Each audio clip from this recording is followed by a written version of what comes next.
Did you forget to kill the output? Oh, man.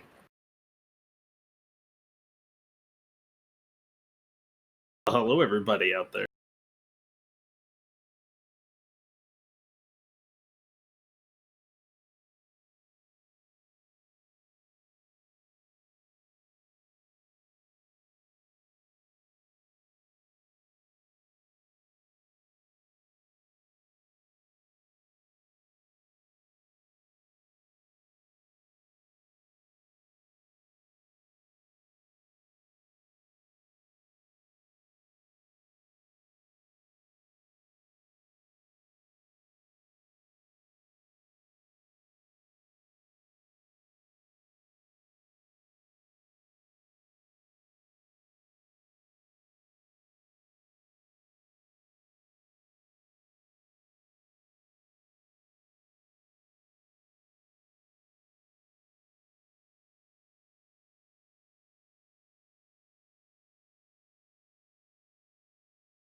Hello. Can you hear me? Can you hear me? We need affirmatives on the two of us. Oh! Yeah. Yes, they can. At least for Oh, one that of you. is Yes, it sounds like they crazy. can hear all of us. All right. Welcome to Balren's Bogus Journey as requested by mostly Air Laser and Clint. So here we are. The reason things look a little weird and stripped down and fairly low tech and no beautiful cam music, except the cam music I make with my mouth, which is arguably my favorite cam music, is because I set this all up. So I've been paranoid this whole thing's not going to work this entire time. So here we are. Where we last left off, due to a strange confluence of magics, Balren found himself shunted into the Feywild, only to then remain. Balren, you're Yes. looking around, and where you last were was on the deck of the ship, kind of floating in a sea.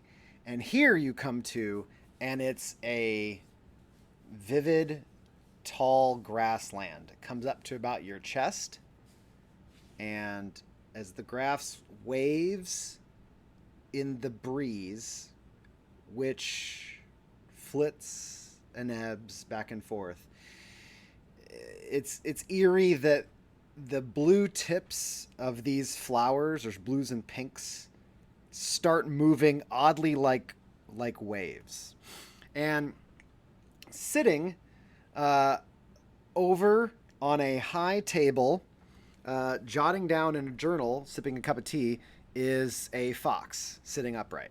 He's on a high stool, not on like a bar stool, and a high writing desk. So his butt is positioned almost at the top of where the grass is cut off. So not unlike looking up in the direction of a judge's desk where they can look somewhat down on you, that's about the eye level position. And Is this the fox that we saw in the Aether? it is.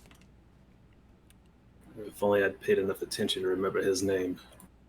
Oh. Just a minute. I want to jot this down. This is an interesting development. Why'd you bring me here? Oh, I didn't. You did that on your own. But we're happy to have you. You're missing something. Ah, my hand. Got taken by some No. sea uglies. Well, of course. Not to dwell on the bad. Balren, how are you? It has been an age. I almost forgot about all of you. Not what is owed to me, though. Never what is owed to me. I don't know you anything. Oh, not you. No. I'm just happy for a friend to visit, to chat. You want to get out of here? My little project is at a close, and honestly, the way this is going, I'd much rather just take you for a stroll. Got anything pressing to do? Where are we? Home.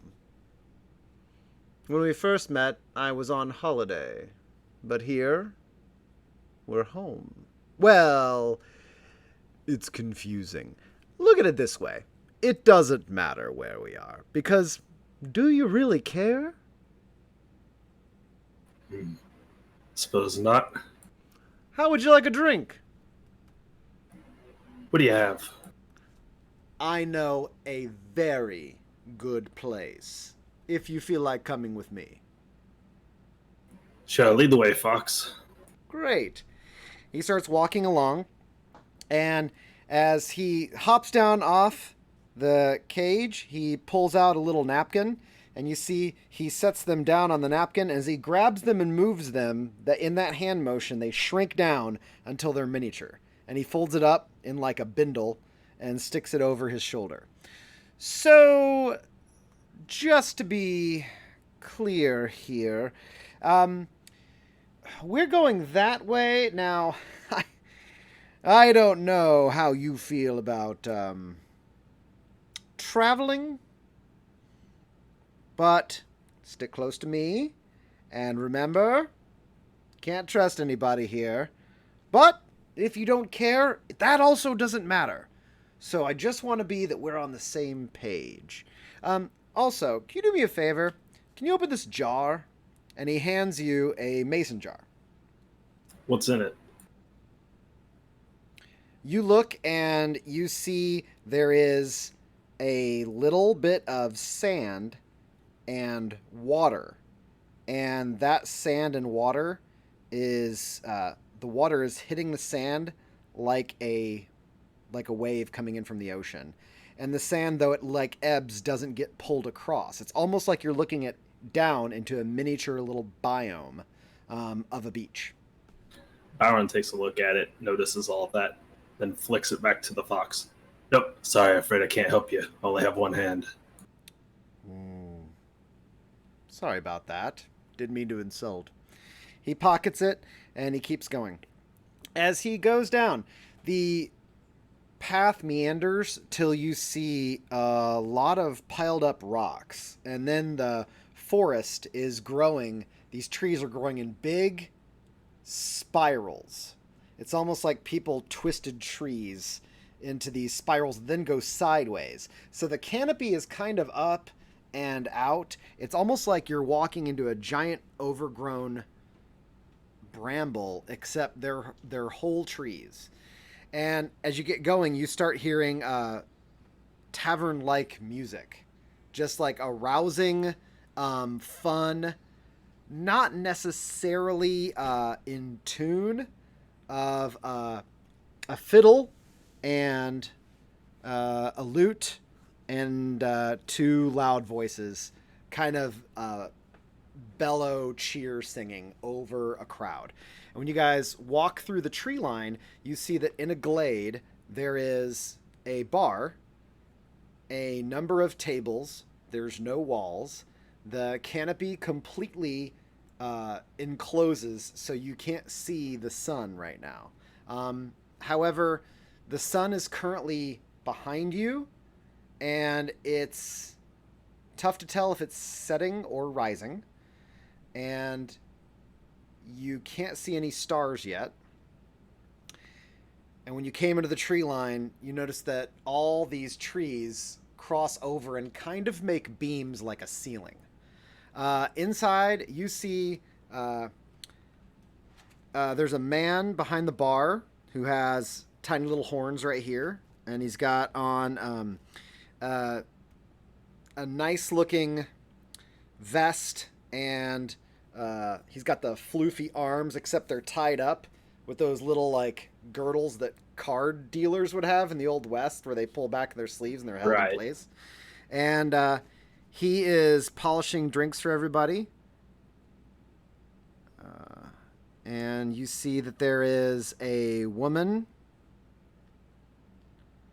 who looks to be in her 40s, delivering drinks. You see 3 gnomes sitting at a table. 2 of them have bright red hats, and one of them is passed out drunk. And then you see there's 3 dwarves sitting at another table drinking, and these 3 dwarves have black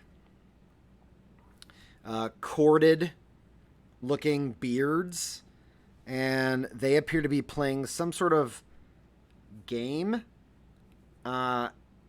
and it looks like there's knotted ropes on the table with weird knots that are sliding back and forth.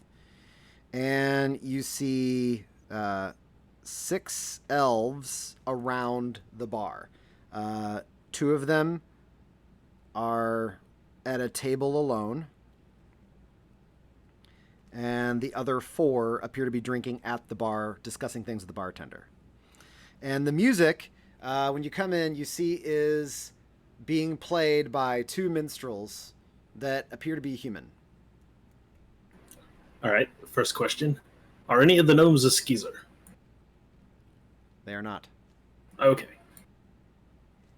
Then Balren will belly up to the bar and wait for the bartender to notice him, and he'll order himself a rum. As he comes up, he notices you right away, and with a quick hop, you see he sort of skips over to you with a speed that almost looks like a leap, except he didn't really jump up. It's almost like he slid into place, like Tom Cruise in Risky Business. Oh, yeah. Oh there, traveler. Welcome to Tom's. I'm Tom. Nice place you got here. I try. So, you'll have a rum, see? Oh, well, I have multiple flavors of rum there. Could I pleasure you for your name, traveler? Name is Balren. Balren Harrows. Balren Harrows, and he sticks out a hand.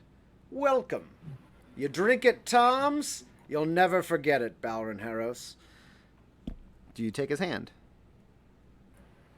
Which hand did he extend again? He notices... he sticks out his right. Okay. I'll shake his hand. Okay. And with that, he says, what'll it be? I've got 6 different rums, Balren Harrows. Why should we have to choose? I'll take one of each. So it is. And with that, he pours before you an amber, a green, a blue, a purple,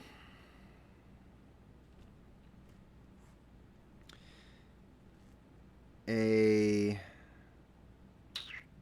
yellow, and a black.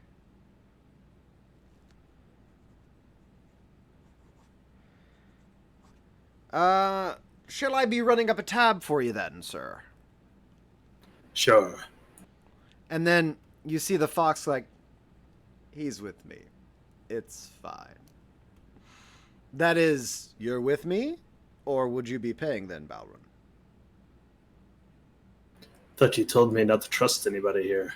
Well, that's always a choice. I like choice. Choice is what keeps the story interesting, Balren. Fine, the fox is paying. Fine, the fox is paying. So, Balren, what is it you want? And this is the fox speaking. Tom lays out your drinks in little shot glasses. Each one appears to be made out of not glass, but actually like faceted crystal. It's like a whiskey tumbler, but really, really nice. What is it that I want? What do you want? What, here? Well, how about I set the standard then? Not to confuse. Wouldn't want to confuse a guest.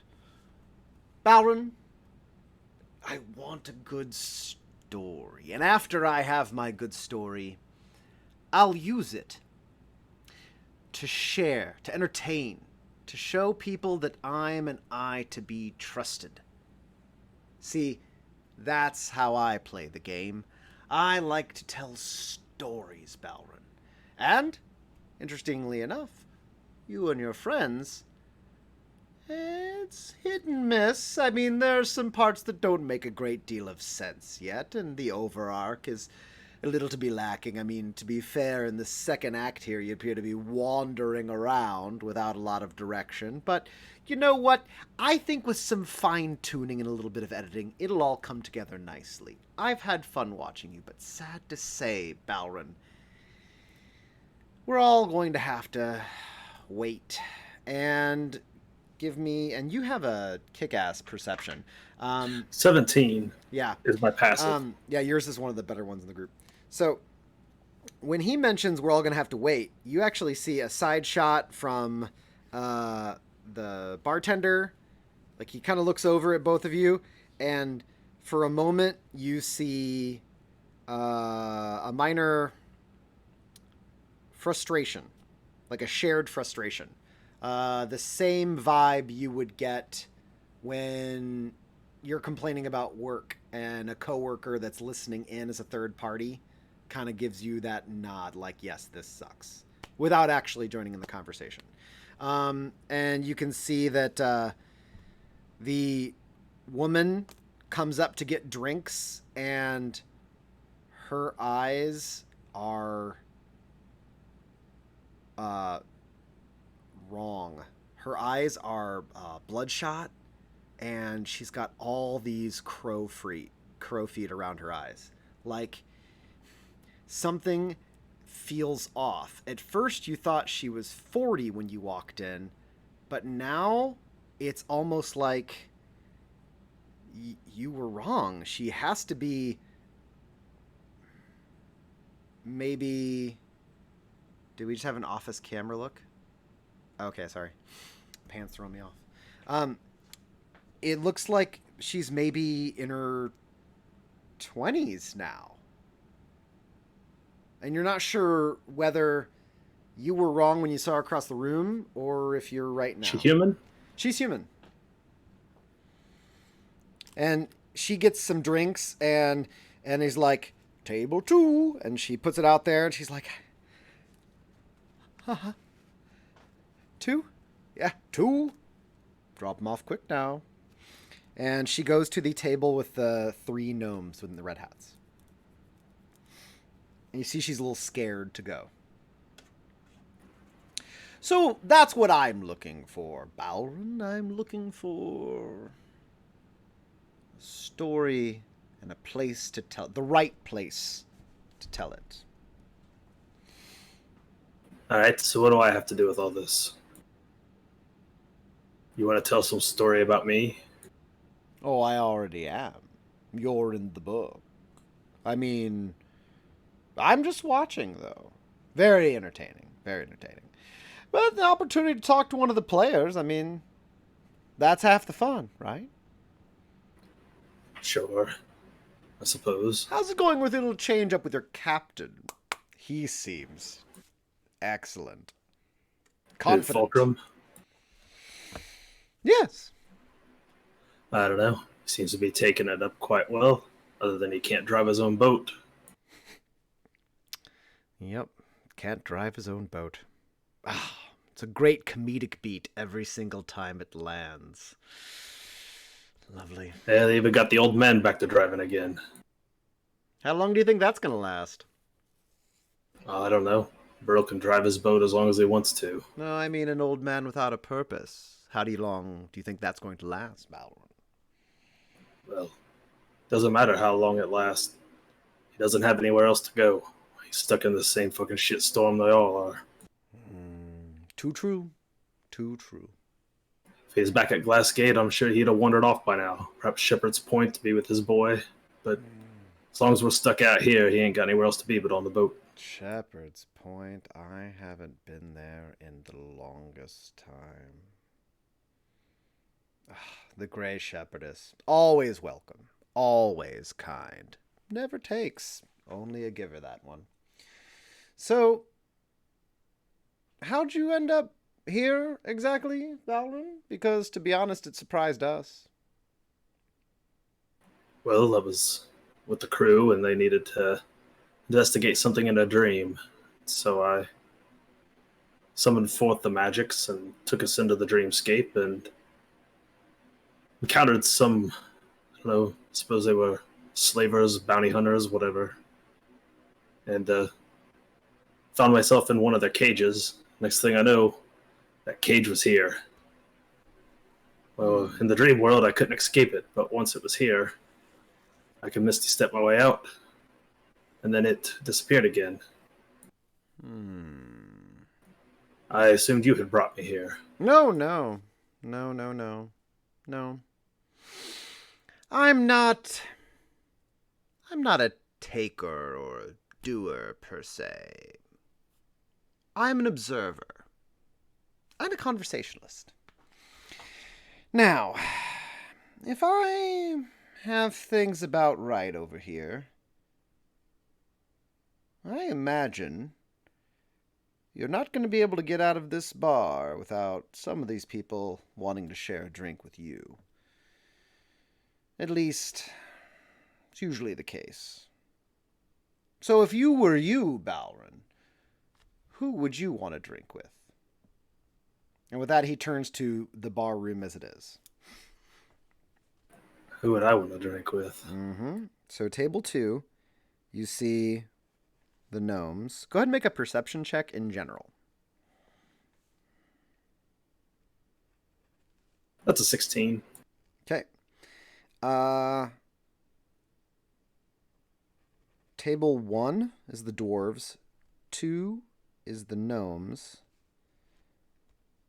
3 are the 2 elves sitting alone. And he gestures to the leg of the bar that has the 4 elves together. And it's at this point that you also notice that there is a 5th table off in the corner with a really strange green humanoid with bumpy skin and kind of a big hunchback. And its face pulls in to almost like duck lips with big beady black eyes. And it's got weird rounded protrusions growing up vertically all along its back and its head.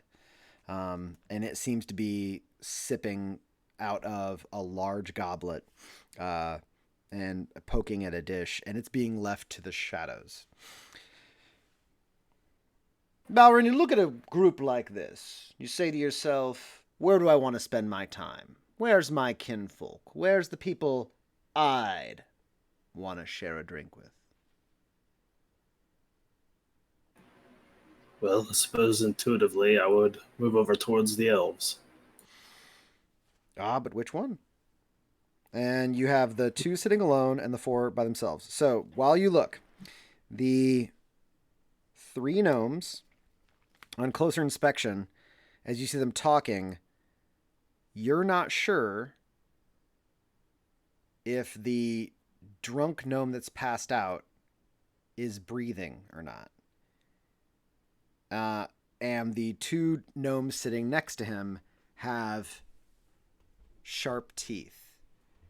And their hats are red, but you see like little red stains along the rim of the hat where it touches their skin. The three dwarves sitting around the table are pulling these ropes that are making up this game out of their beards. Like the beards are made of some kind of rope. And you see little bits of dust flaking off them here and there as they're playing. And as you see one moving a knot, you hear them giggle as the knot shakes and then settles itself. The two elves sitting alone, one has white hair and the other one has gray hair, and they both appear to be silently staring at each other, and then you catch that there's some sort of sign language going on between their fingers on the table. Like they're tapping the table with some sort of Morse codey something. They both have pale white skin. And the four elves up at the bar, one has light green hair, and the other three have bright blonde hair. And they appear to be going over some sort of agreement. Like it's more like a business meeting, it seems. They're not having a blast. The minstrels up on the stage appear to be also, now that you're really taking a look, their eyes look wrong. Same as the bartender? Same as the bar maid. Same as the waitress. Oh, the waitress. That's what I meant. Sorry. The bartender is looking at the bartender. His lower half is he's got on like these striped blue shorts that only go about mid-thigh, and the rest of them is furry legs that end in hooves. Yes. So, I suppose I'll make my way over towards the group of elves that are carrying on business and see if I can eavesdrop a little as to exactly what they're talking about, and maybe find my way into conversation if it's anything that sounds of interest. The one with green hair simply says, "No, we've tried that before. And they have cut off their borders to us, and they don't see us as anything strong or powerful. They simply see us as a nuisance. And that puts us in a safe position." And then the other three start talking, and and then one pipes up, and this is a female with the strong blonde hair. "We can do this. We are strong, and for the first time, united. We're all actually on the same page. The dreamer has to be awoken. That is the way out." I'm skeptical on this dreamer thing. I think it's just what the Butterfly Queen wants everybody to believe. And then the blonde counters. "You doubting the Butterfly Queen, and yet you have no alternative. You have no grand design, no great idea. You just sit a critic, and you may have all the time. But we're done waiting. We've been waiting, and all that's happened is the forces have grown, and the wall remains. And so, this will either continue to grow until destruction, or we find a way out." And then the green chimes in. "We are looking for champions. Some have succeeded, some have failed. And your side? Champions are difficult. There were two, and they showed promise. But they've become too erratic and too desperate. Champions are difficult to work with. He's like, on that we agree. And they start sharing drinks, but they're marking out notes. Make my way over there to the group of them. You see the green hair turns and's like,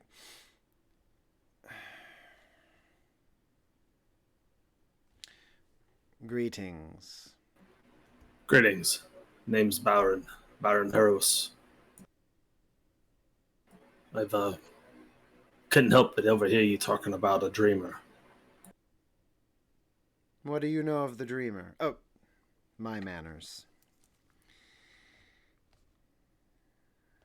I am Liane. And then he holds his hand out to you. And it's a very delicate, soft hand. You notice now that you're close, these elves' ears go long and back. Not out, typically. And now that you're up close and personal, their eyes are sharper, their lashes are longer, and they appear to have eyebrows that kind of come off a little bit to points, and all their features are sharper. Like, compared to them, you look like sandpaper. I am Liane. This is Mola, Tiandi, and Delata.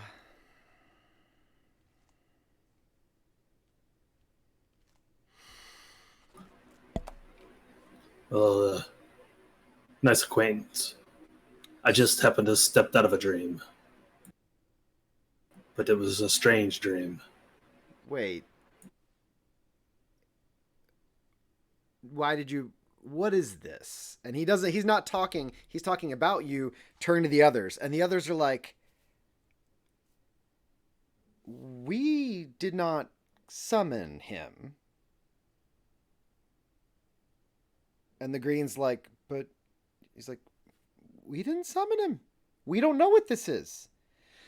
Look, I'm very sorry. This is a tense situation, and this is Mola turning to you. She is one of the blondes. I don't know who said that we needed assistance. I assure you we don't. Feel free to tell the Duchess of Spring things are fine, and we have this handled. Oh, I'm sorry, I thought you were looking for a champion.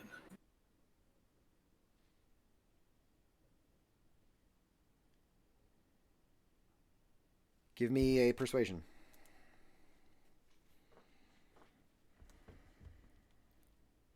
Oh, so close to a good roll. What was it? It's a 7. It was right next to the 20, though. It almost happened. And she looks you up and down and sees the scars and the skin that's seen a lot of sun, despite being elven skin. And you have never...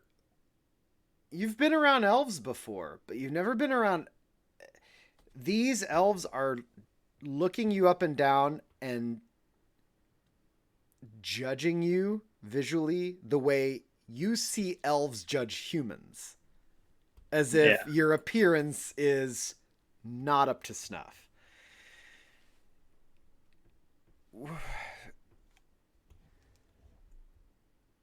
If you're a champion, who has... To whom do you have allegiance? And this is Mala talking. To Elas. Doros.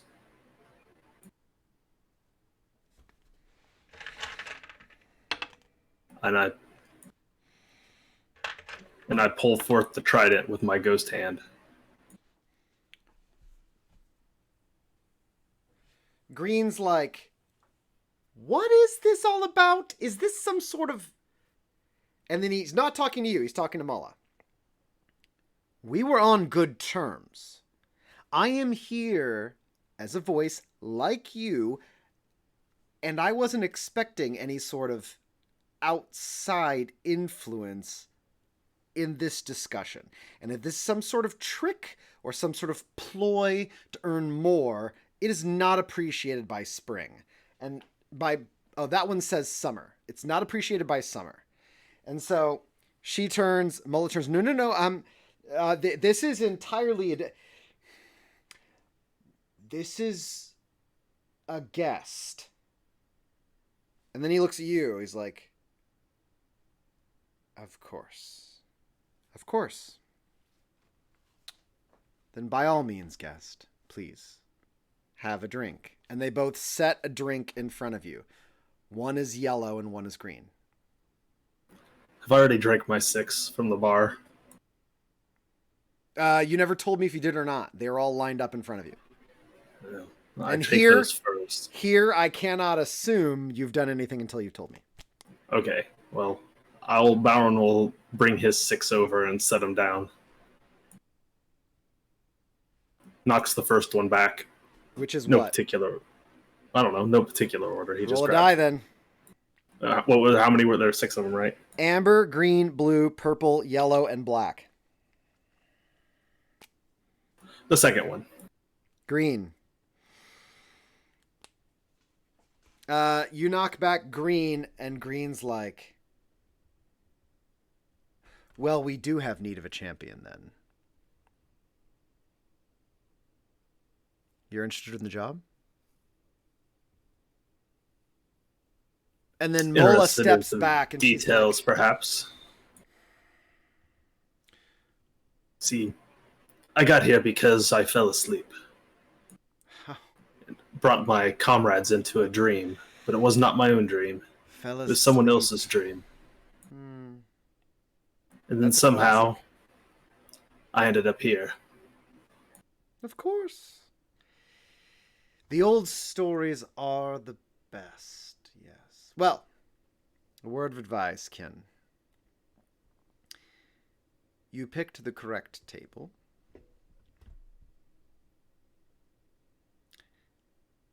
And it is a pleasure. And with that, he takes his green drink and he drinks to you. So, we've opened up a discourse. And you can see the yellow-haired ones that offered up their own yellow drink seem frustrated, like they've been rubbed the wrong way. It is a pleasure. I am Liane. I am an emissary of summer. Welcome to the Strange Lands. It is also called the Courts. It has many names. Some people on your side call it Fairy. The Feywild. A crude name. But we've seen that one has been adopted in recent years, yes. Please. How did I end up here? Well.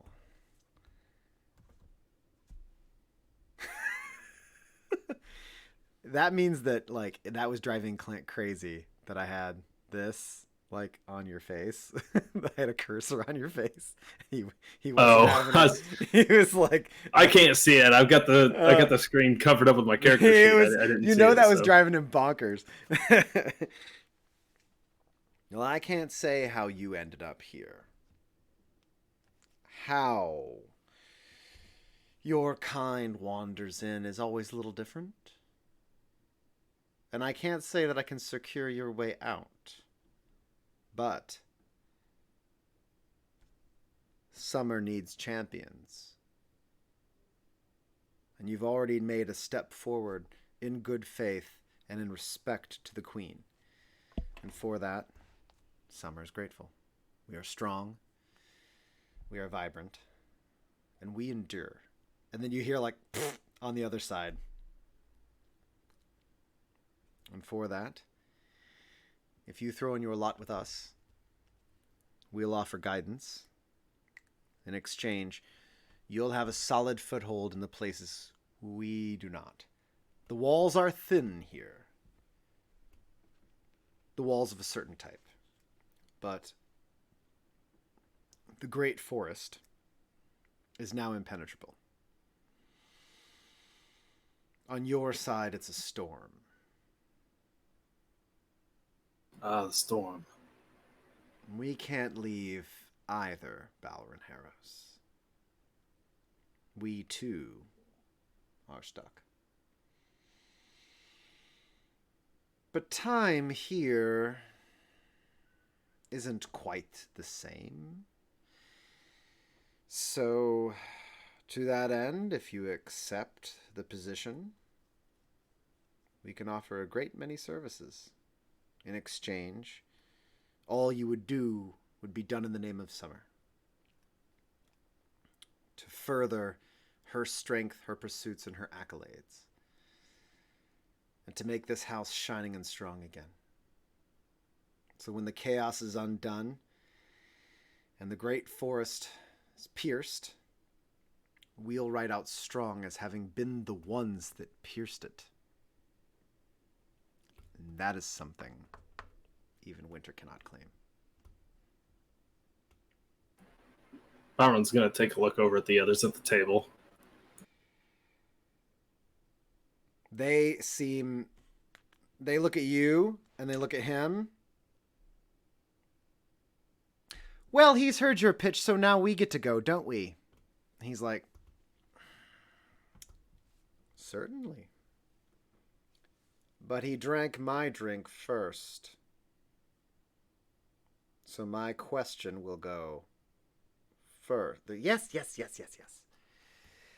I'm Mala. And she shakes your hand. Sure.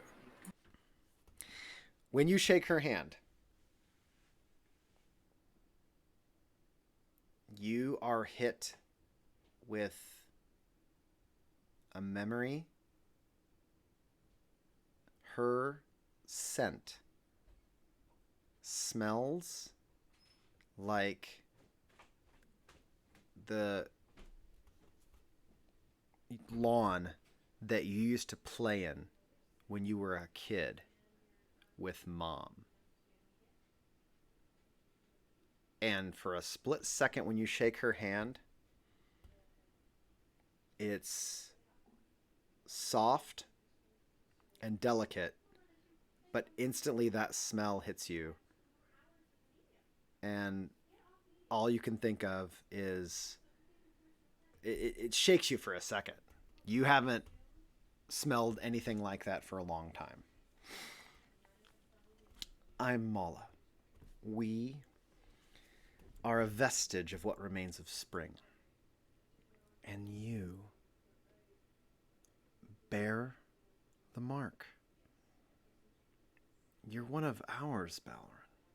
I bear a lot of marks. You'll have to be more specific. Well, I don't know why.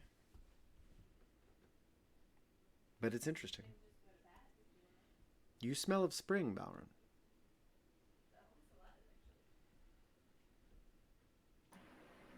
It's probably just seawater. A lot of kelp. Very well. Balren, we've had terrible trouble with champions. There were two. An elf and a dwarf. They came quite a long time ago. They came at the call of something powerful. And they thought we could guide them to it. But then they went to go serve the Dreamer in the end.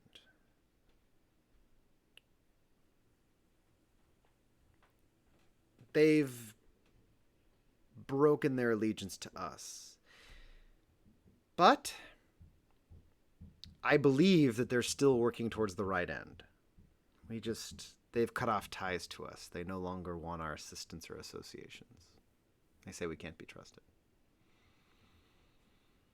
But I think the Dreamer is still the key to all of this, and Liane disagrees, as does Summer.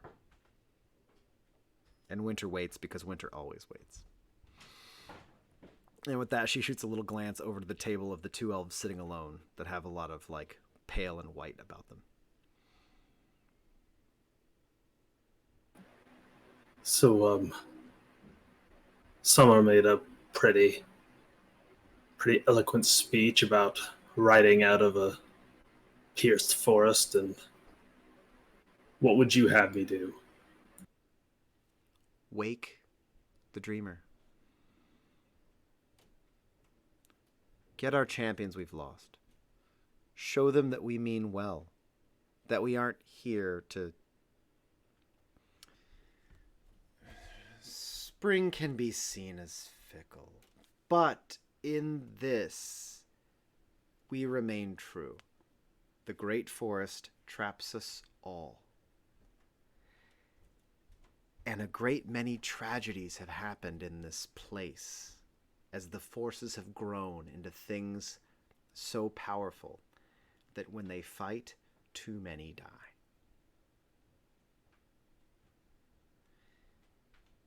We don't know why the forest holds us all and why no one can escape. But we're not the only force here. Only Spring truly knows all the factions of Iron and what remain and how they use their gates. Summer doesn't know that, much as they'll claim that they do. But that's because Iron's willing to talk to us. If you've run afoul of the creatures of rust and sulfur and death, we've maintained a tempered discourse with them. And they have a great deal of knowledge. Unfortunately, it always comes with some sort of cost. But they don't trust us either. And so in that, the field is somewhat balanced. But I still feel that the dreamer is the end. All right, that's fair, I suppose. How about you, Autumn? I suppose one of you two is Autumn. And then you don't see, no. They all shake their head. They're like,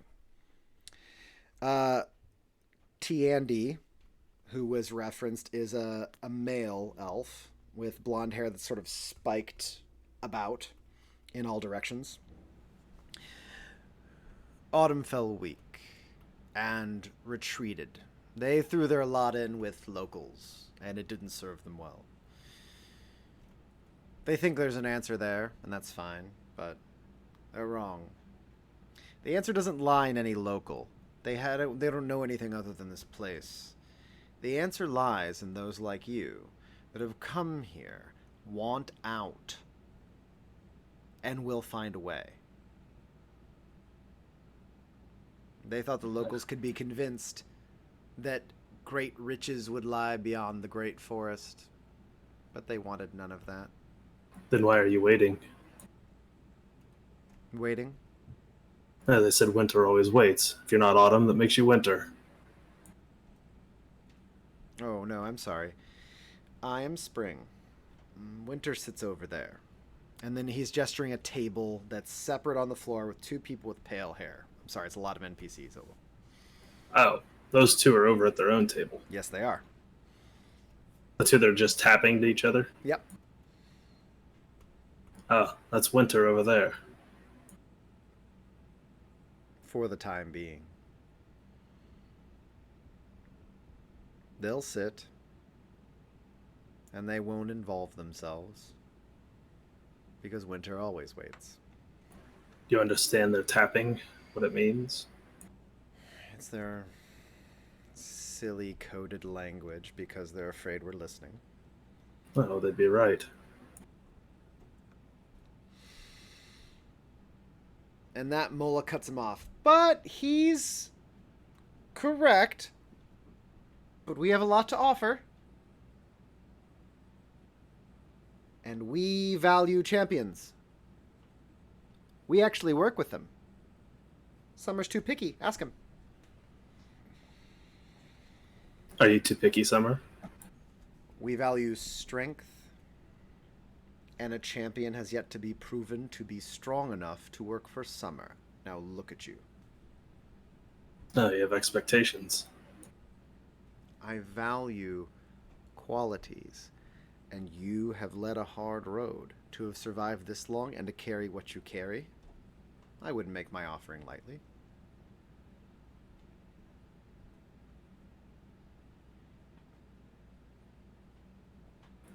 Well, but neither one of you has any sort of actual plan that involves actually breaking through this forest. You're convinced that waking this dreamer will do it. Understand. You're young. I know you think yourself old. But we've tried many roads.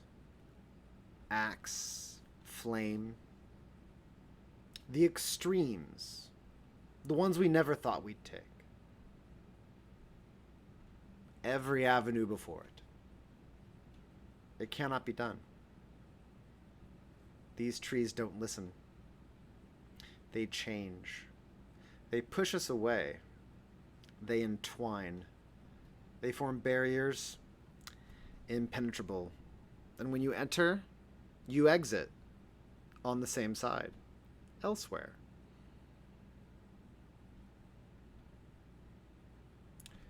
We've heard similar things about your storm. Well, the storm seems to be a different beast entirely. But I knew one who could control it, could pass through at will. They both perk up at that.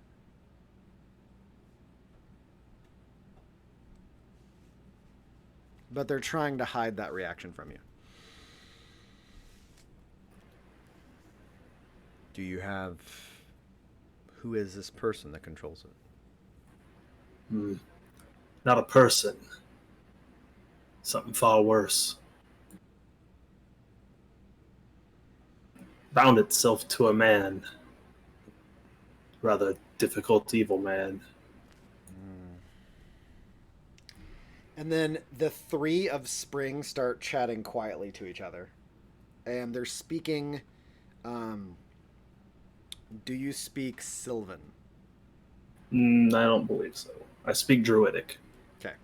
Not Sylvan. I don't even know if Sylvan's an option. They're going back and forth in Sylvan. And they turn...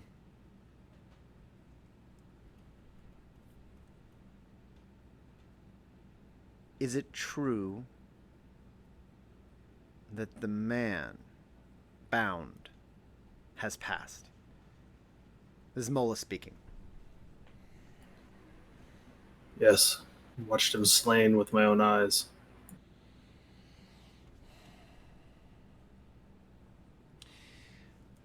Baron Harros, it has been a pleasure. A true pleasure and honor. We wish you the best. So you know who I'm speaking of? He hasn't been a secretive person. But we were not sure if the rumors of his passages were true. Then you know of his bride. She's the one with the power to cross through the storm. It was never him. And then they turn to start speaking in Sylvan. T&D turns to you. You belong on our side. We have what you need. You're already giving us the answers that we've been looking for. This kinship is here. Don't you feel it? I look at her drink. What color is it? It's like a golden yellow. Do I have one of those in front of me? All of your shots, you had a shot of yellow. If there's one that looks like it matches it, I pick it up, toast, and drink it. Okay. And with that, Liane's like, very well. Good luck to you. May the seasons be kind. And he walks away. Mulla's like, I'm so happy at the choice you made.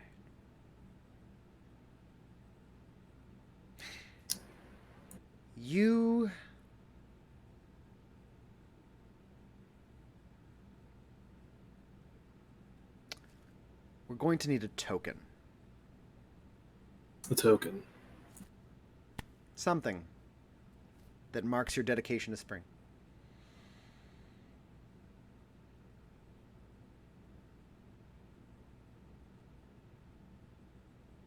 Alright. I suppose I can come up with something. Let's see what I have here on me, I suppose. Let's see here. How about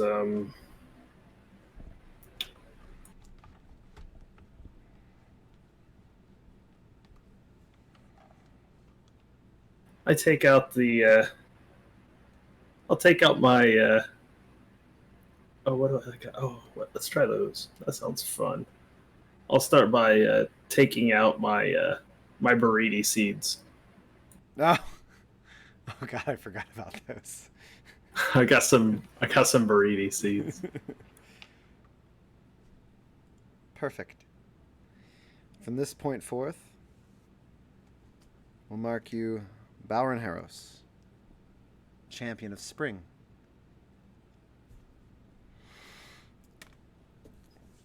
Balren, we can get you back, but I am not certain we can get you back in the same way that you would like to return. We have that available. We have that capability, but I don't know that we can get you back into your own body, given the way that you left. You need to be very careful about who you speak to here. We have now bound you to the court, which means we've given you protection. I don't really think you knew how in danger you were before you got here. But you're a spirit without an anchor. And without one, your anchor could be anything, Balren. Be very cautious on your way out. That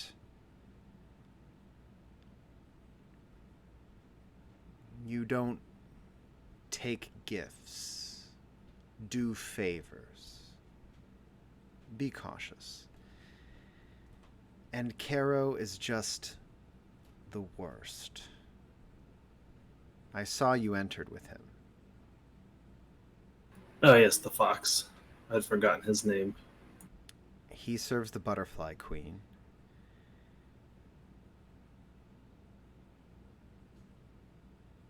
As Right. do we. But I've never trusted his claimed allegiance. I know ours is pure. I think Caro keeps secrets and keeps contracts and keeps deals. Just be cautious with him, please. Seems interested in telling stories. Or creating them.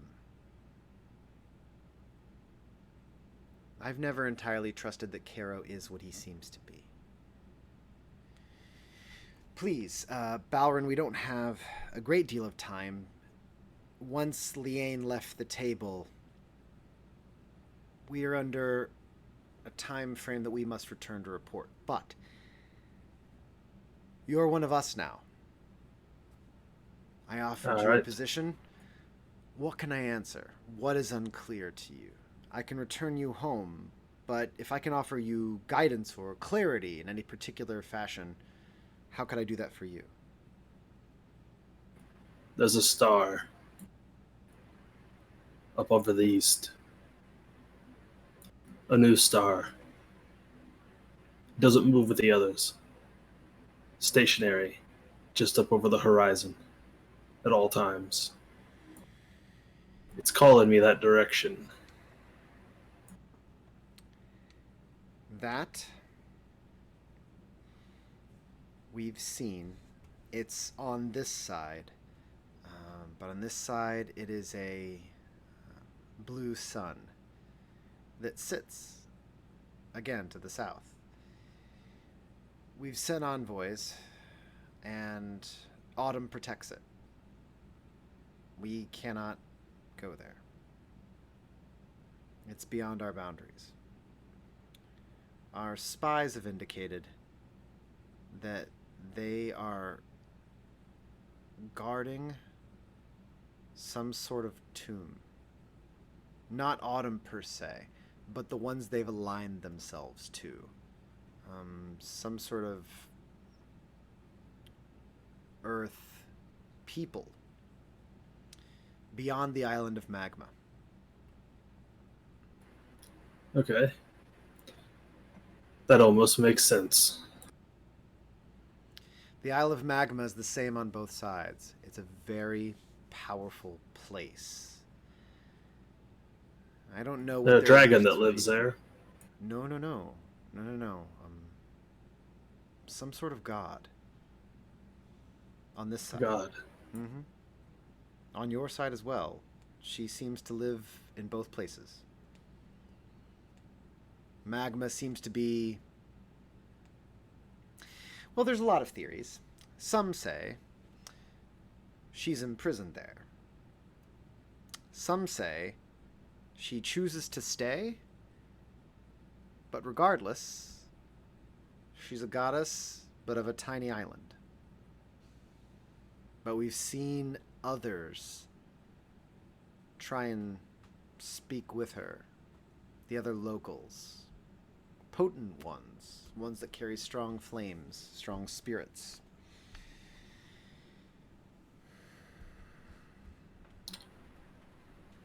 Is Oros dead?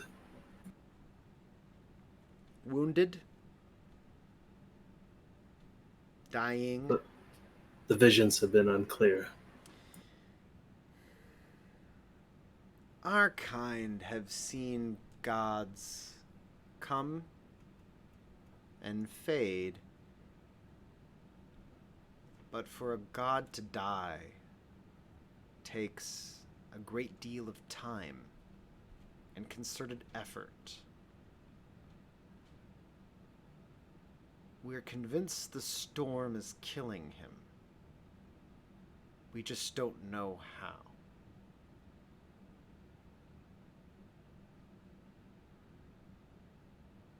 And we don't really know why. The place I was, an island, inhabited by, well, a watery version of our own kin, known as the Waven. We've spoken with them. They worship some skymouth. I believed it was what attacked Oros. We've seen them. There's more than one. We believe there's 3. They stick mostly to the north. And they seem to be in some sort of war. We're not sure if it's with everyone or with themselves or what. But they seem to be great animals. Those few we've sent to try and understand them have been windblown and smashed on rocks, crushed, suffocated. They've been too dangerous to study. So Spring has left it. But what we do know is the locals speak of them with fear, and some speak with hate. those that are of faith treat those things like some sort of treasonous god, some sort of dark god. There is some sort of great crime they committed, but we don't really understand what it is. These locals are uncivilized for the most part, difficult to work with. Some are spiritualists at best, and the worst are fanatics. But there's no middle ground for thought. The fire ones seem to be reasonable, but they're a drop of reasonability in an ocean of savagery. Yeah, that seems to be the case. They're too weak of force to consider allying themselves with, so we leave them to their burning god, whatever dead priest they decide to set fire to. And yet we search.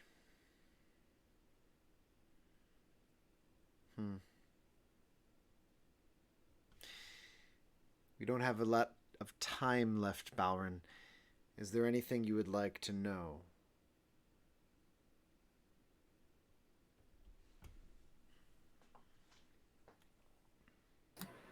Well, I suppose you've answered a lot so far.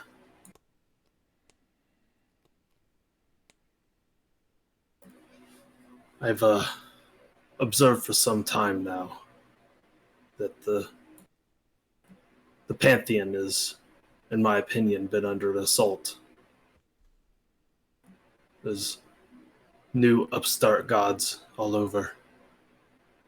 They're all taking their shots at them. It's the nature of faith. You're so young. The gods are always at war, the old and the new. And the new replace the old with the changing of faith. But normally, we watch them fade, become smaller shadows of what they used to be. Rarely is it violent. This storm is something different. The storm is something potent and yet different.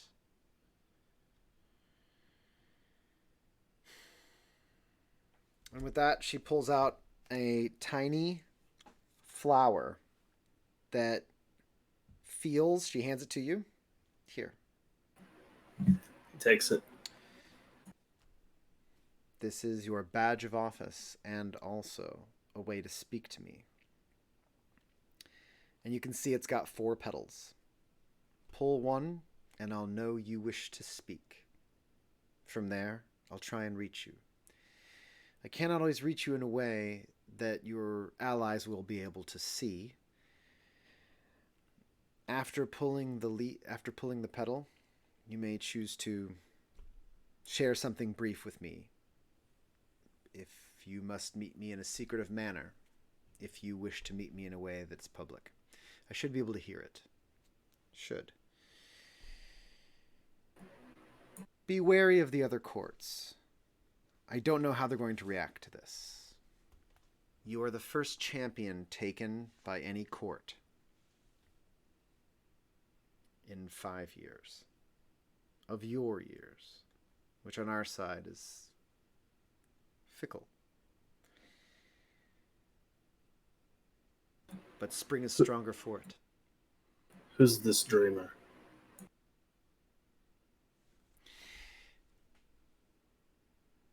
I wish we knew.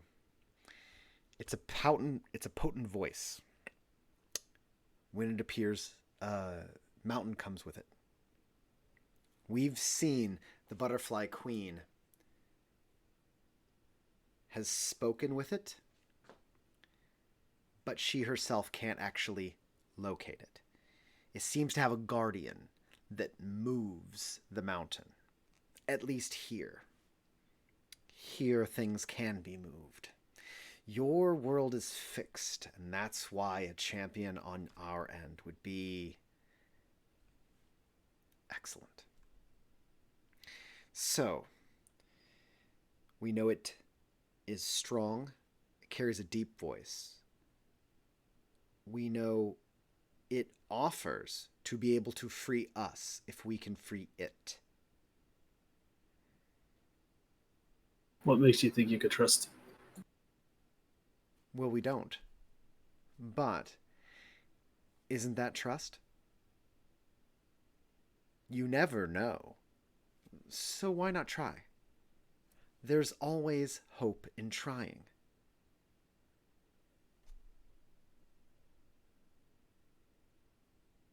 All right. So to this mountain it is.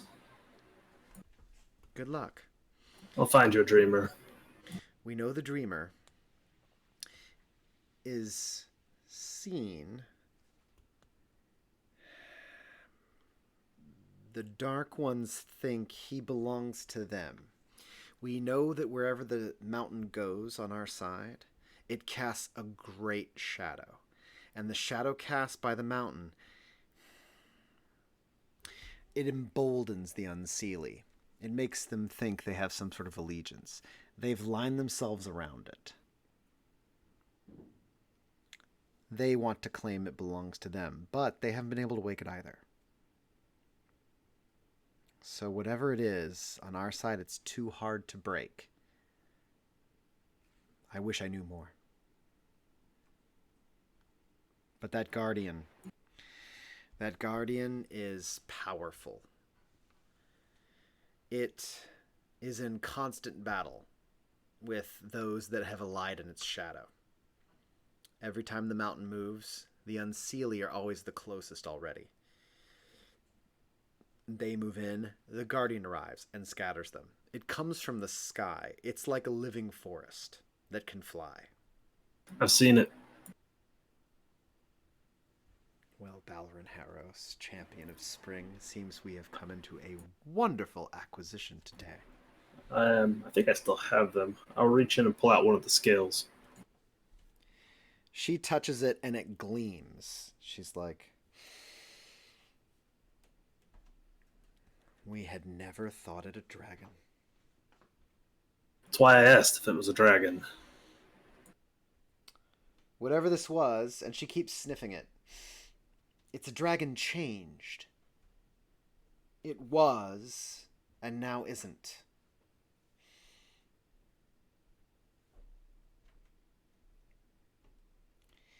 It's infused with some of earth and air and life. We've felt the presence in this scale in the endless wood. There's a kinship here. Whatever that dragon used to be, it's now somehow part of this place too.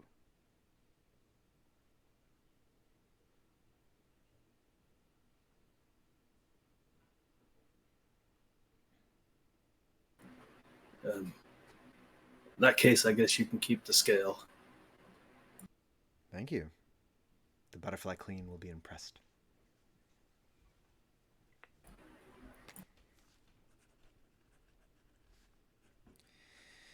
And so, Balren Harros, I am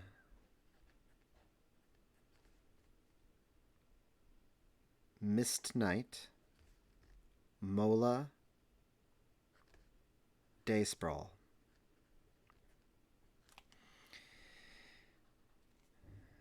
And you are my squire.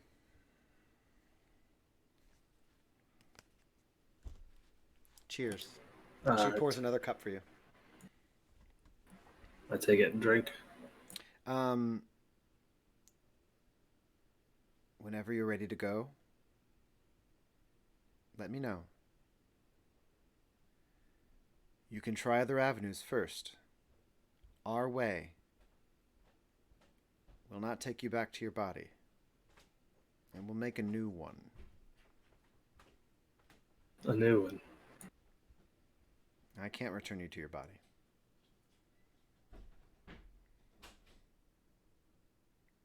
What sort of new body do I get?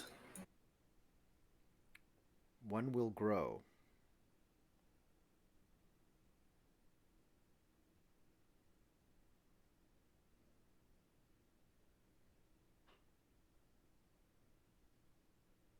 Few have been in your position before. We don't see free-floating souls in the Feywild. I'm amazed you haven't been trapped by something already.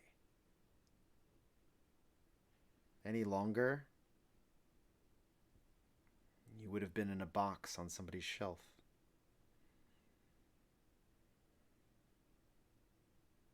But through spring, we can grow you a new body. Only call me through the flower. You need not pluck a petal. I'll be waiting for your call. All right. Good luck, Balren Harros. Thank you. And with that, she bows deep to you, and they walk away. And you can see Caro is writing frantically and watching all this, and now he's got like a bag of popcorn. Well, that was productive. It was, and an interesting turn. The only downside is I think I wasted 4 shots of rum I'm not allowed to take. Oh, you could take them. Who's to tell you what to do? That's true. I don't typically take orders well. You're Balren Harros. You do whatever you want. Damn the odds and damn the gods. Well, that is suppose true. I say drink 'em. I look at the other tables, the dwarves, the gnomes. Are any of them drinking specific drinks? Yeah, but they don't necessarily look like what you're drinking. The dwarves are drinking something that appears to be bubbling, like tar. And you're pretty sure the gnomes, the longer you've looked, are just straight up drinking cups of blood. And the elves are drinking something blue. But you see there's a whole wall of booze. Different kinds of bottles, all different kinds of stuff. It's not relegated to these colors. Well, all right, Fox. The Spring Court says they can get me back to my world, but not to my body. Mm-hmm. They said I could try other routes. Well, of course. This is a place of choices. So many. Do I go down the left? Do I go down the right? Do I help the old woman? Do I lie to her? The best stories are about choices, Balren. All right. So which one of these choices gets me back to my body? You know your way around here well enough.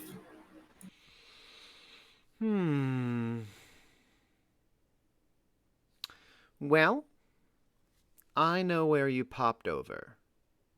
So, place matters. If you're lucky, we can go back there. And I might be able to feel around for a tether. But that would mean I'd be doing you a favor.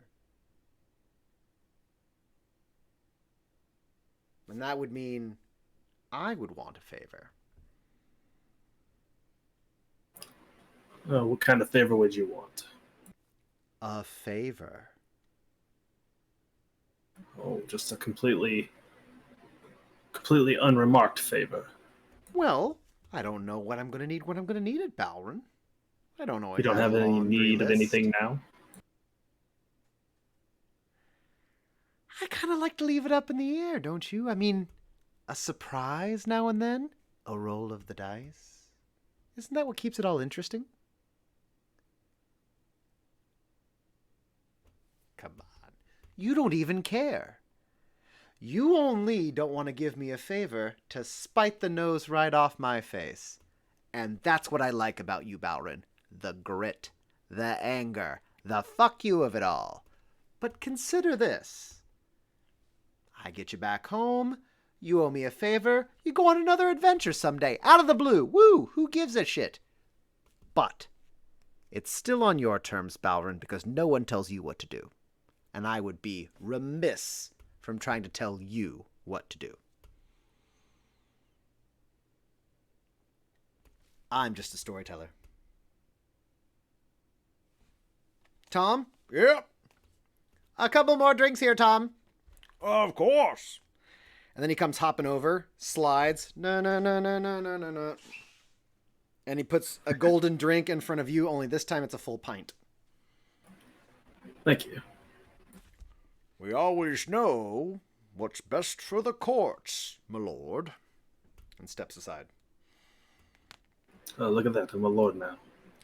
Well, niceties are very important around here. You'd be surprised how much manners gets by, even if you're just using it to hide a knife.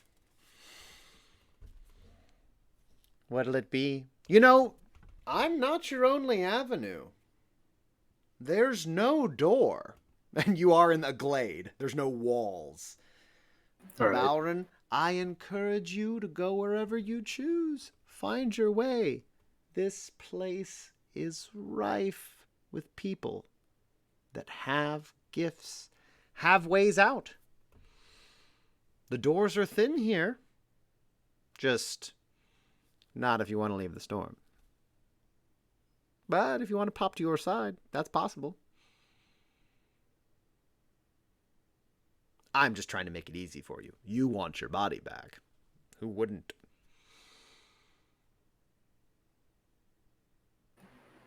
All right, then. A favor it is. Lovely. Absolutely lovely. Here you go. And then he pulls out a little bit of a bag. Just pour that right in. La-di-da. And off to dreamland. That'll put me back in the dream. It'll take you home so you can wake up. You know, little shot of something. Boom. Like morning coffee.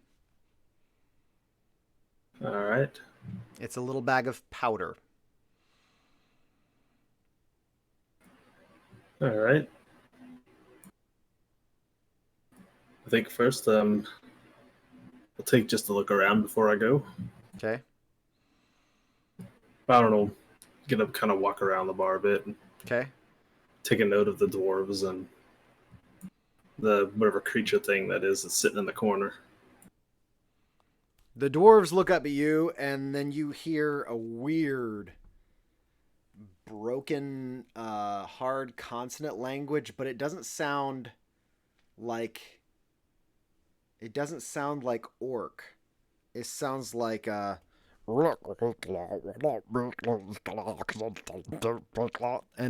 you don't know what the hell it is. And when you get close, you see that inside the vest of one of them, you see a man. And it takes you like coming around the table. You see a guy who's like 5 inches tall in the guy's coat pocket, going like, ah, ah, ah, and they're pulling strings off of his hair and tying them into the knots on the table and making it part of this game. And then you see that another one's got an old woman inside of its vest and is pulling her hair out and adding it to the knots and tying it up and playing.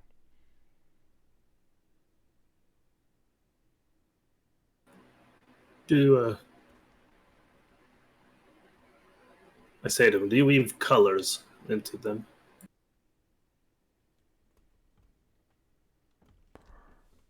It's a game of knots.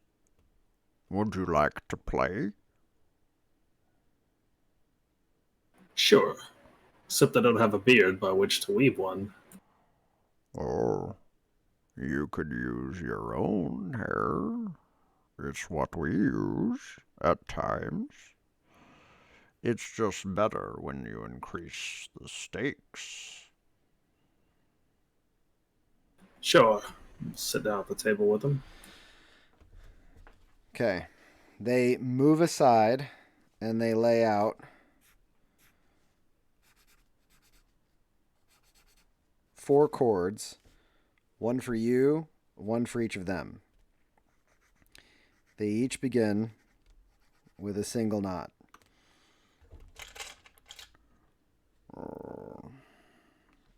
And let's see here. Go ahead and grab a D6.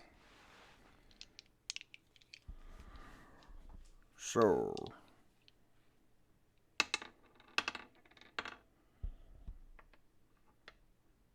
Don't tell me your result. Okay, I rolled it on roll 20. So don't look. The third one pulls his knot to the end, and it's like a little slip knot that's sliding along the cord. He pulls his knot to the end. This is number 4 is doing this. And leaves it. And then the other 2 kind of snicker. And they each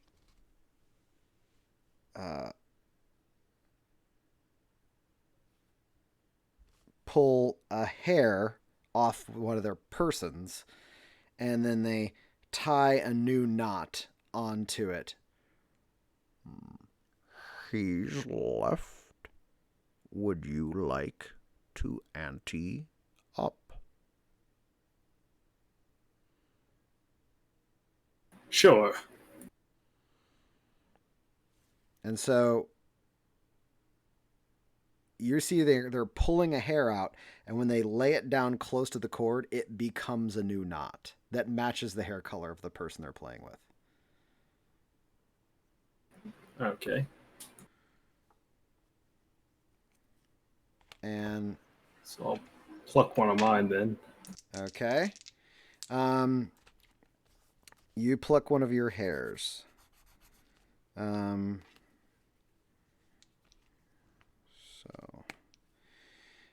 Now go ahead and roll another d6 and don't tell me the result.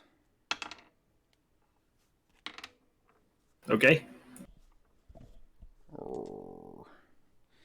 And you see that you're number 1, and that number 3 bows out. And so it's just you and number 2.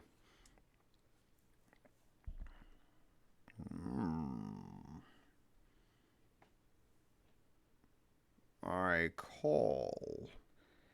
And your added dice plus the 2 knots is your number.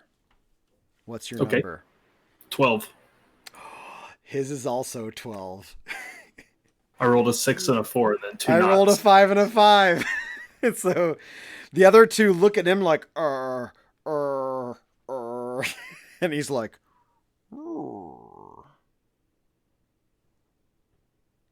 Play again or fair trade?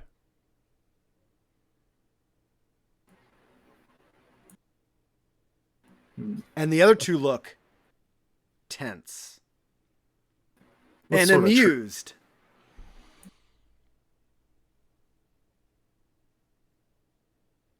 I didn't catch what you said, Ogle. Said what sort of trade? A question for a question. So you ask me a question, then I get to ask you one. Yes. All right. Deal.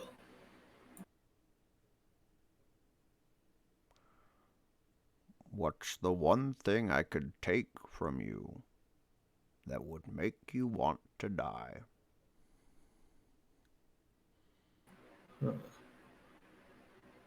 One thing you could take from me that would make me want to die.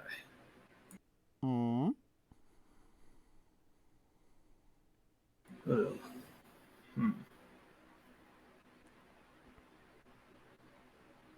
don't suppose I ever really considered that I had anything that if I lost it, I'd want to die. Everyone has something.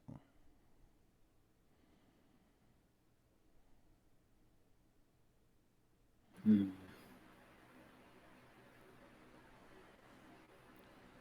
I suppose at this point, it'd be my goddess. Hmm. Man of belief. You see them like nodding back and forth. They're like, oh. Your question, young one?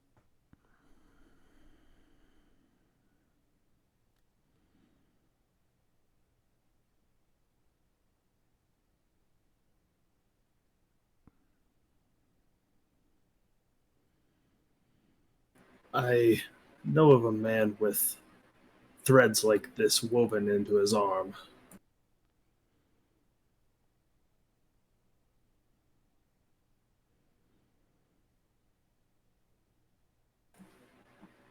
Do you know of such practices?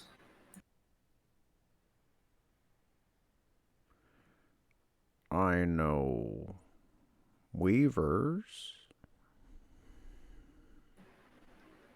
This is a tattoo. Hmm.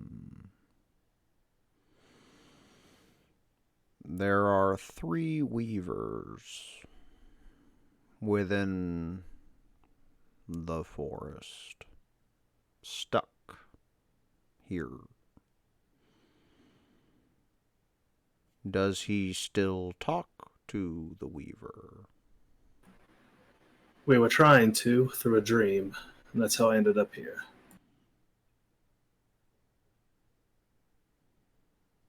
Hmm. If she's here,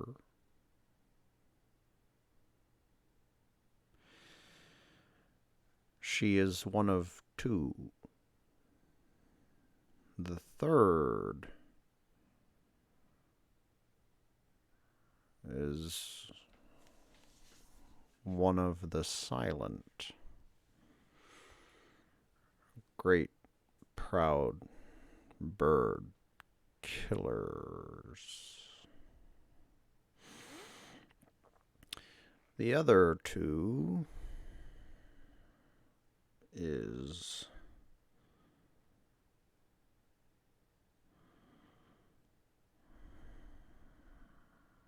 the great tunnel weaver.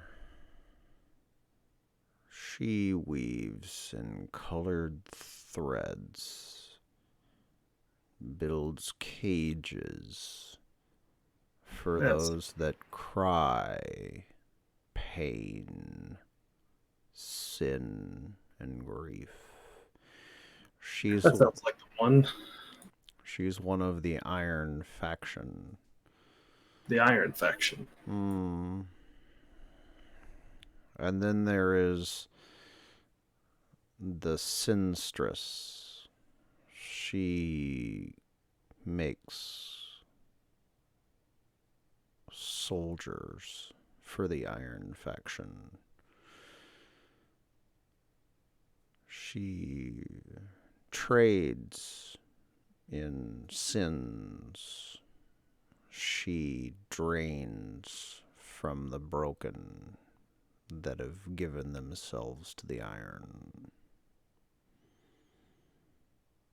The Yeah, Tunnel Weaver, that's right. The Tunnel Weaver. Sinstress. 2. Both trapped here somewhere.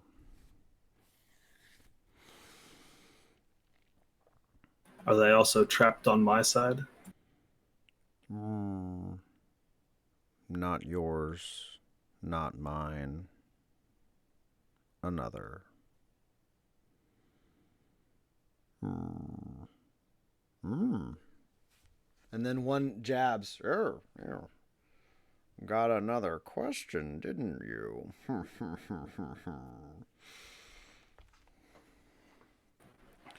Another game?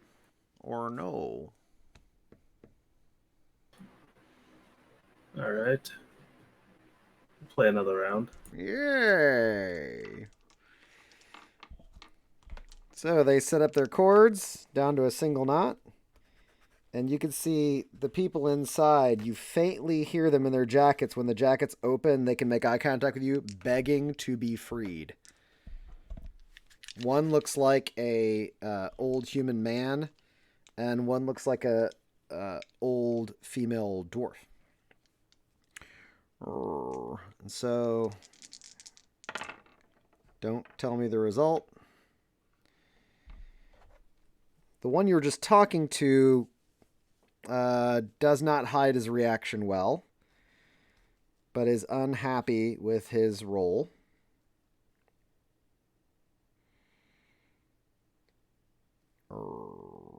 And he ties on another string to his chain.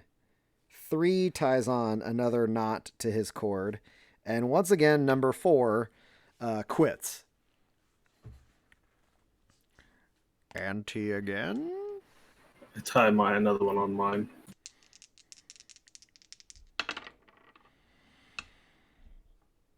And make another roll. Don't tell me the result.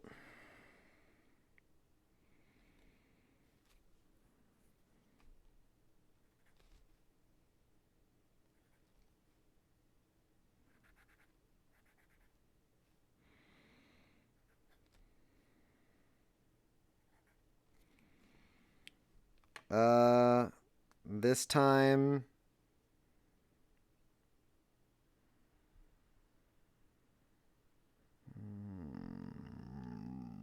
three doesn't bow out, and neither does 2. Ooh. Third round?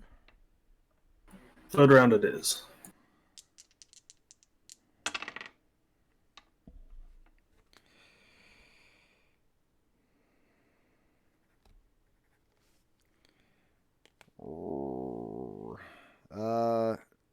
Two bows out. Too strong for me. And 3's like, I'm still in. Last roll, boy. All right.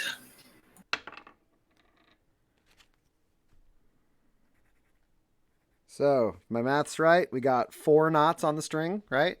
Correct. Okay. Call. 19.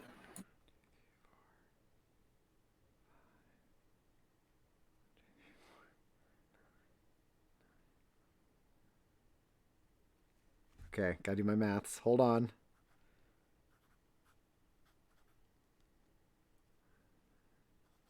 Oh, I got 16. Damn it. Okay. Balren, because the chords got up to 4, you get to... Let's see how I want to do this.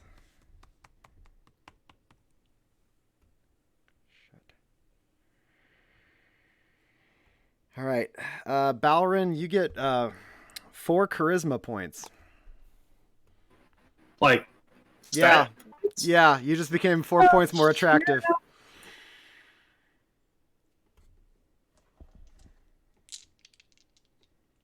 Well, what the? And now you see that the people they're pulling the strings off of look not good. Like, the one you just lost, her face just like the dwarf in his pocket, her face just shriveled and like hair fell out and she grew like little boils and stuff on her face. And then number 2 looks at you just like, Well played. Are those the souls of the people who lose this game? Fools. and then the one that just lost you. They're fools. Want to play again? I think I'll quit while I'm ahead. It's been a while. And he spits, and then like black tar shoots out of his mouth and sticks to the table. And bubbles, but doesn't burn. Yeah. I do thank you for your company and your time, but I have a dreamer to go awake.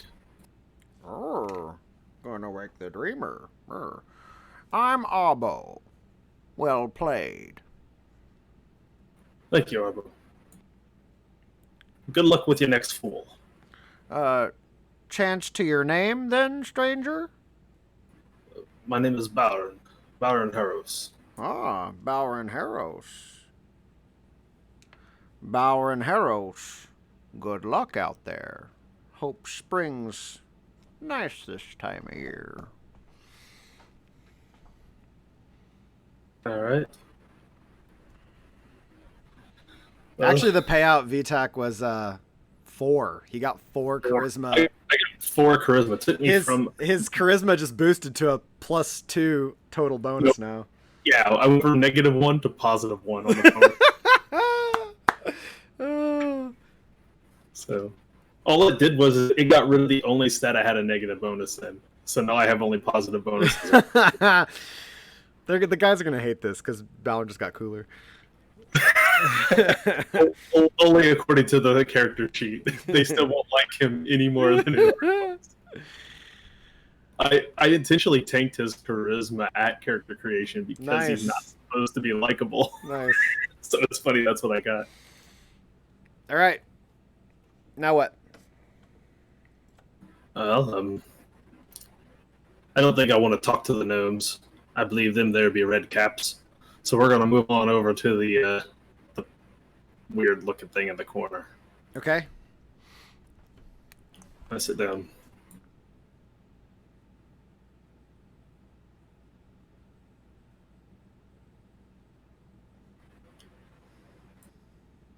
You, like me, don't look like you're from around here.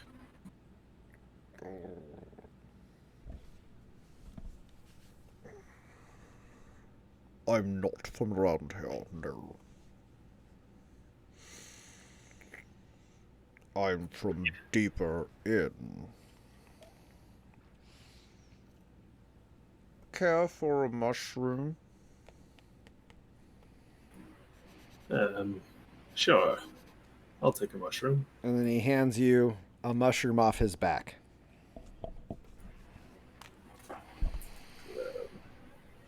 And then he takes one off himself, and he's like, and he holds it up to you like a toast. Yeah, toast with it. To spring. To spring. Eat the mushroom. His back fungus. And he smells strange. Fragrant.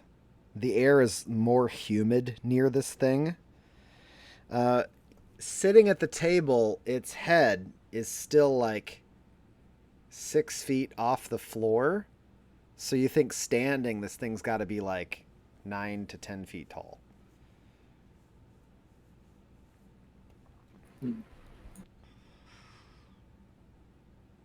New for spring is very interesting. We take no part. We walk our own path. And where do your paths lead? Secretive places where lost and forgotten go. What have you with the mugwumps, Balren Harrows? What have you, child of spring?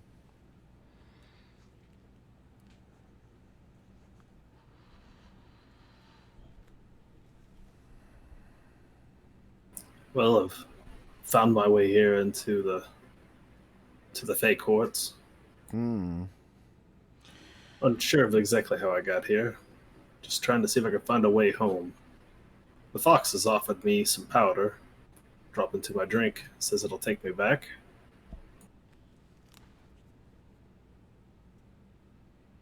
But he suggested there might be other ways. always other ways. The dwarves are collecting souls for their knot game. The elves are arguing amongst themselves. And then there's you, sitting here in the corner, just minding your own business. The way of the mugwump is to mind its own business. The way is to listen. Listening garners a great many secrets. Secrets are important.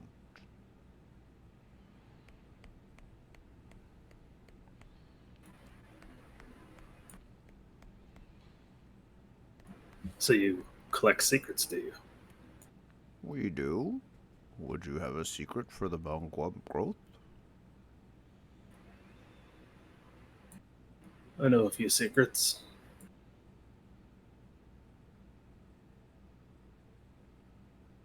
If your secret is worthy, we'll give you another. You mean another what? Secret. You want to trade secrets, then? It seems like a Balren wants to trade secrets. A Balren sat with a mugwump. A Balren offered. Suppose that's fair.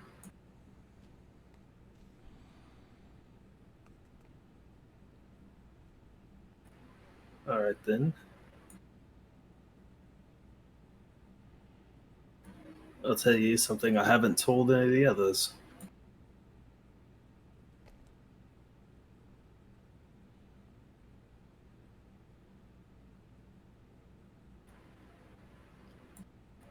My name isn't Baron Heros.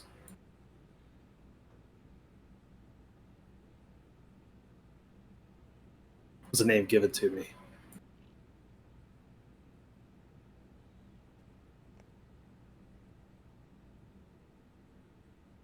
What is your name, then?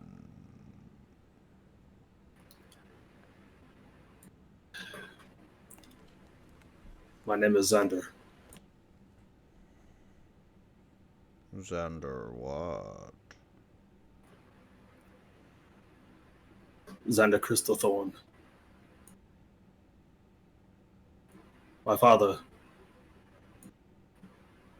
ruled a forest named Quaz.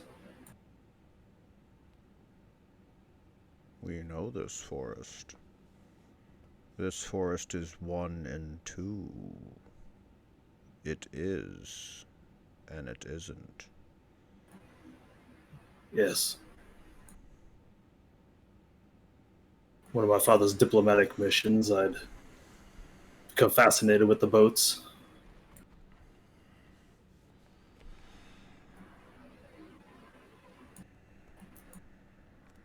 There is a door. That door will take you to the dream. But crossing the door could take with you a nightmare. A nightmare. Only the nightmare you bring with you.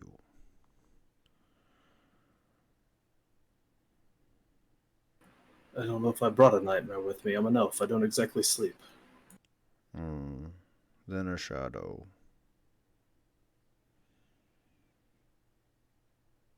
And with that, he pulls out a mushroom and he sort of scratches the grove as a circle, and he scratches a line, and then he draws a big tree, and then a tree that's split into two, and then a tree that's grown into like an archway.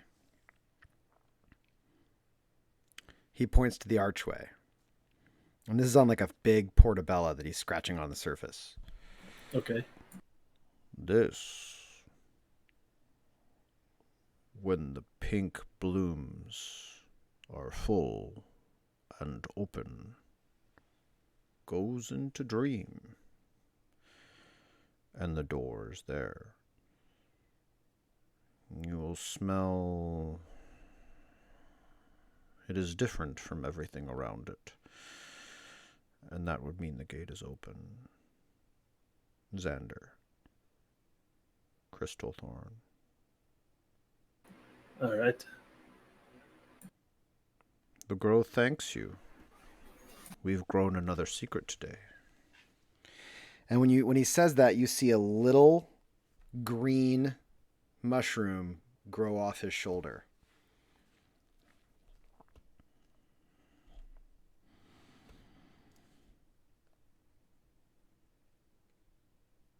You're still here. Would you trade some more?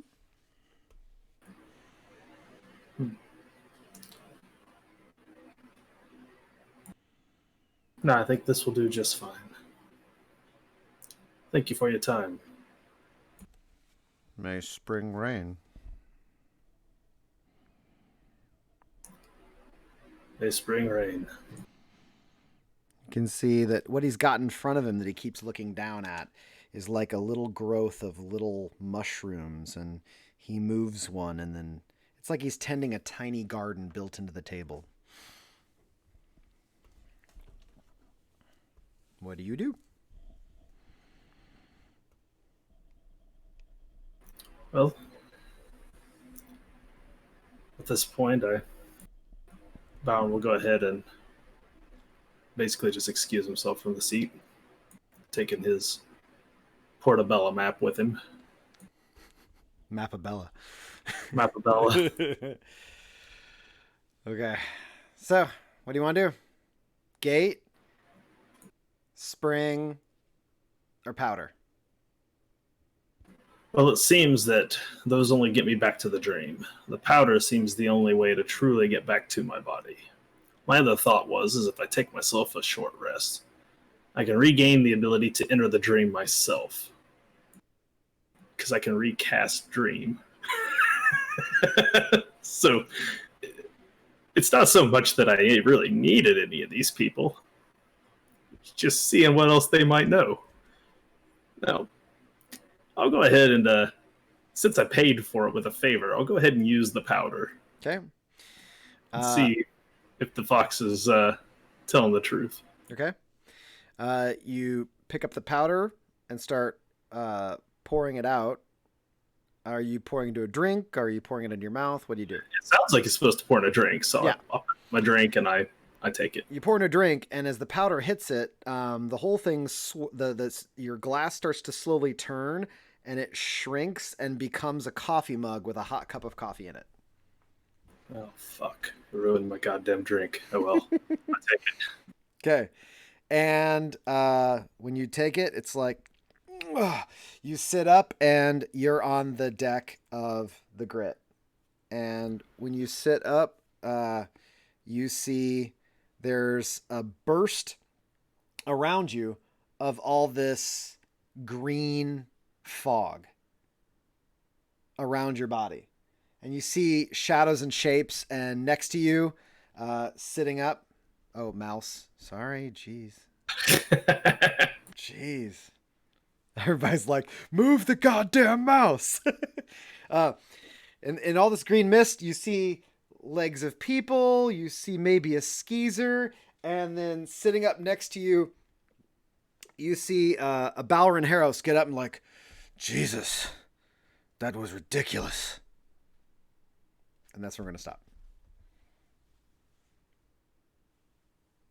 All right.